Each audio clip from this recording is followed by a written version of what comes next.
Happy Friday evening mga ka-fam. 9:06 ng gabi ngayon dito sa amin dito sa California. At Friday nga at alam kong iba sa inyo ay inumpisan ng inyong weekend off. Ako naman first night ko pa lang at first of 4 nights pala tayo. Kaya nag-ready na. Ayusin ang kama. Magmedyas. At syempre, ang pinaka-importante, ang kiss sa misis at ang dalawang supling. Yun naman kasi ang rason guys kung bakit ginagawa natin ang pagtatrabaho at pagbabanat ng buto para sa ating mga minamahal. Alam nyo na, pagkakaisa pa kami at buntis si misis. Kaya ito at sumakay na ako sa aking auto. Inon ang truck at umpisa na ang ating biyahe o drive papuntang trabaho. Hindi naman kalayuan ang minamaneho ko guys papuntang trabaho.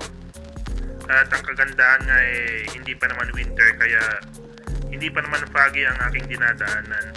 Kaya mas safe. So ayan nga. At nakarating na ako, magpa-park na ako sa aming facility dito sa parking lot. Alas 10 pa lang pasok ko kaya inaagahan ko ng konti mga 15 minutes before clock in. Yan nga, naglalakad na ako sa harap.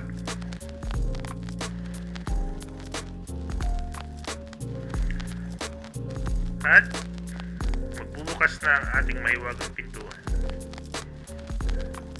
8-hour shift pala tayo mga guys. At ito nga't magkakalaki na tayo. Siyempre kailangan nating mabayaran. At ayan, matapos ang 8 oras ng pagtatrabaho, matapos rin ang ating shift. At ito nga, tumuulan ngayon, Sabado ng umaga.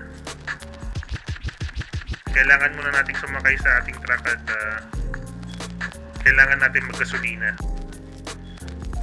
At kung mapapansin nyo mga ka-fam, 7:57 na pala ako nakapag-clock out kanina. Yun naman kasi hindi naman pare-pare ang ating mga gabi. One of those nights, ika nga. Maraming mga hindi natin inaasahan nangyari na naging mas busy tayo. Minsan mas busy, minsan chill lang naman. Hindi naman pare-pareho. Kaya ito na ang ating mga gas prices, nagtaasan na rin dito.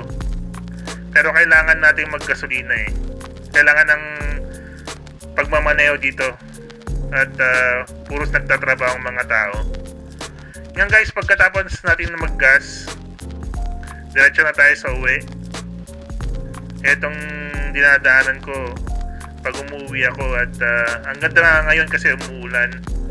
Parang feel mo ang vibes ng umaga. Ika nga.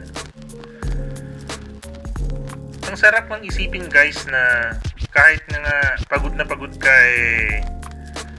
sulit naman kasi may uuwian kang pamilya. Mga inspirasyon natin, di ba? Yun naman ang mahalaga sa buhay. Yung napapasaya mo yung mga minamahal mo sa pamamagitan ng pagtatrabaho at pagbibigay ng kanilang mga kailangan. Kaya ganun lang guys.